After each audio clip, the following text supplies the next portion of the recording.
और भी अपना है पीपल्स पार्टी की पार्लिमानी पार्टी का मुश्तरका इजलास तलब कर लिया गया है। ज़राए के मुताबिक मुश्तरका पार्लिमानी पार्टी का इजलास की सदारत बिलावल भुट्टो जरदारी करेंगे। पीपी अरकान को इजलास में शिरकत यकीनी बनाने की हिदायत की गई है। सेनेटर्स MNAs पार्लिमानी पार्टी इजलास में शरीक होंगे। बिलावल भुट्टो मुजवज़ा आईनी तरमीम पर पार्लिमानी पार्टी को एतमाद मिलेंगे। आपको बता चलें कि पीपल्स पार्टी की पार्लिमानी पार्टी का मुश्तरका इजलास तलब कर लिया गया है। मुश्तरका पार्लिमानी पार्टी इजलास की सदारत बिलावल भुट्टो करेंगे।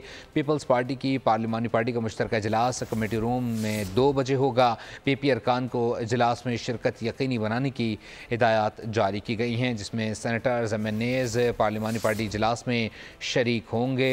बिलावल भुट्टो मुजवज़ा आईनी तरमीम पर पार्लिमानी पार्टी को एतमाद मिलेंगे। आपको बता चलें कि आईनी तरमीम के मामले पर पीपल्स पार्टी मुतहरिक है। पीपल्स पार्टी की जानिब से पार्लिमानी पार्टी का मुश्तरका इजलास तलब कर लिया गया है। मुश्तरका पार्लिमानी पार्टी इजलास की सदारत बिलावल भुट्टो करेंगे। पीपल्स पार्टी की पार्लिमानी पार्टी का मुश्तरका इजलास कमेटी रूम 2 में होगा।